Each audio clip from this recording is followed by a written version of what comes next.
We have the perfect first guest to join us. He is on the Appropriations and Budget Committee, as well as the Judiciary Committee. He is Congressman Ben Cline from my home state of Virginia. Congressman, welcome to the show. Thanks, John. Good to be with you and Amanda. It is an honor to have you on, sir. And you have been one of the champions of trying to tackle this debt issue, not just the ceiling, but the runaway spending that kicks us towards the ceiling faster and faster every couple of years. How important are today's negotiations, and what do you expect to come out of them? Well, it's very important because the debt ceiling debate is one of the few leverage points that we have on an administration that has just gone spend crazy. And the past 2 years have seen trillions in wasteful spending.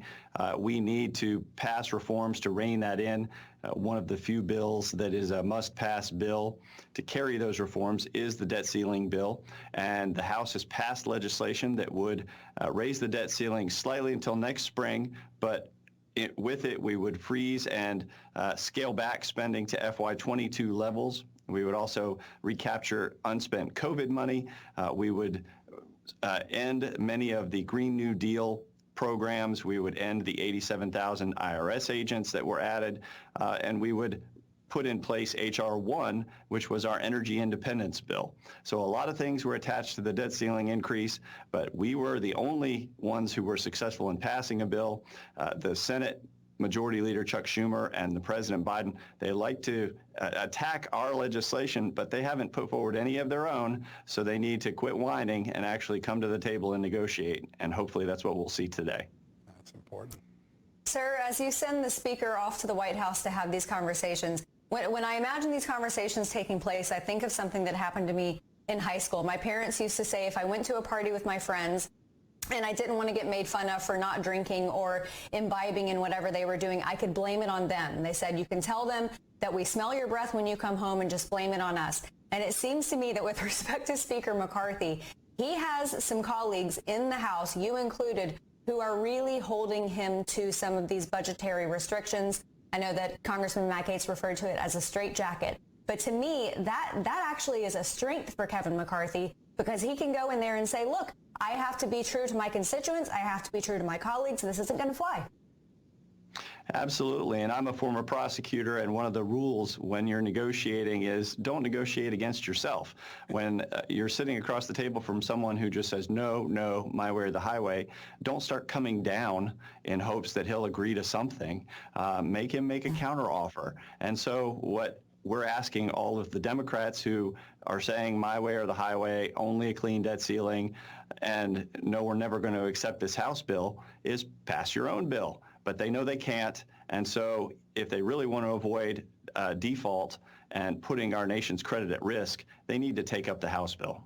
Yeah, it's you know, there's an interesting dynamic going on. It used to be that we only had to worry about disinformation when it came to Joe Biden or Russia collusion. The last few days, we've had cabinet secretaries and other surrogates of the White House going out and saying things like, well, this debt ceiling bill is going to harm veterans, going to slash veteran service. Now, I went through all 400 pages of the bill after I saw this, like, wow, that could be a big deal, be a problem for the Republicans. It's not in there. Is there a disinformation campaign going on right now by cabinet secretaries and others about what House Republicans passed? Absolutely. When you say that we're going to hold veteran spending and defense spending at FY24 levels, scale back non-defense discretionary to FY22 levels, and end some of the woke and weaponized government that's out there, that's not cutting veterans benefits. In fact, you'll see veterans benefits increase over the course of our budget. Amazing. Disinformation, you say? I've got a clip for that. Let's roll the tape, and Congressman, I want to get your take on the other side. What do you say to Americans everywhere who are concerned about a potential recession this year? Well, so far, the economy is looking very good in terms of us addressing the concern that people rightly have about the cost of food, the cost of gas, and we've been able to address that in a variety of ways. Sir, our national debt is nearly $32 trillion. Food costs are up 8.5%. The cost of gas is up $1.68 more than May 2020. Could you fact check what she said? Well, let's ask, why are food prices so high? Why are gas prices so high? One of the impact influencers in that inflation is all of the reckless spending from the Biden-Harris administration over the last 2 years. Nancy Pelosi's been running up the credit card bill, and now we're being asked to pay for those debts. But we're only going to increase the debt limit if we get reforms so that we prevent this type of reckless spending moving forward. We are tackling inflation through our energy independence legislation. We're tackling the increase in food prices, the increase in energy prices, and so we have the solution to our inflation problems if voters will give Republicans the chance. But in the House, we're going to continue to move legislation, continue to combat the misinformation. And you're also continuing to deliver on the specific top promises you gave the American voters. So H.R. 1 already passed. That's fixing the energy problem, which, by the way, fixes the inflation problem in America.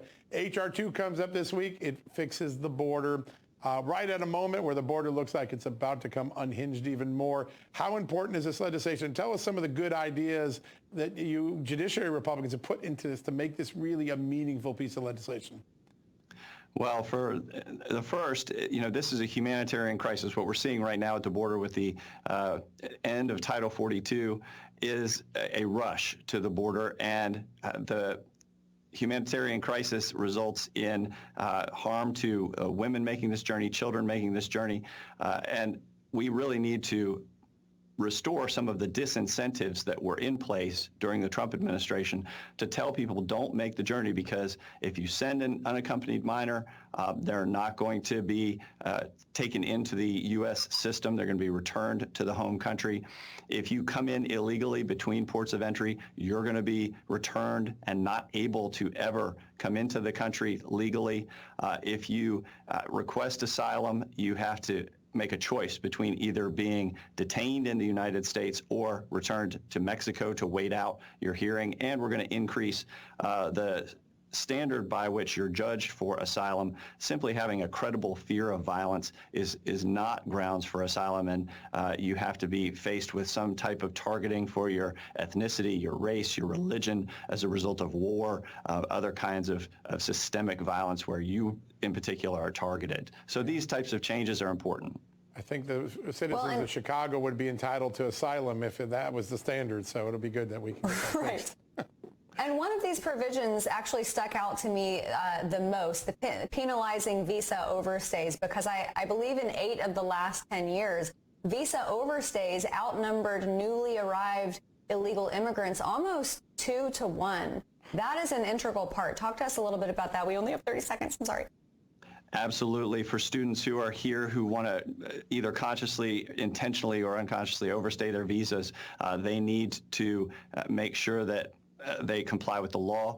We also have E-Verify, which is mandating that employers verify the immigration status to make sure that you disincentivize illegals from making the journey, because there won't be work for them when they get here. Yeah, such important ideas, and all ideas that we know work because they've worked in the past. It's just getting them done again. It's so important. Congressman, what an honor to have you on, and thank you. You're on the front lines of 2 or 3 of the most important issues that are going to happen this week. Sure appreciate your time. Thanks, guys.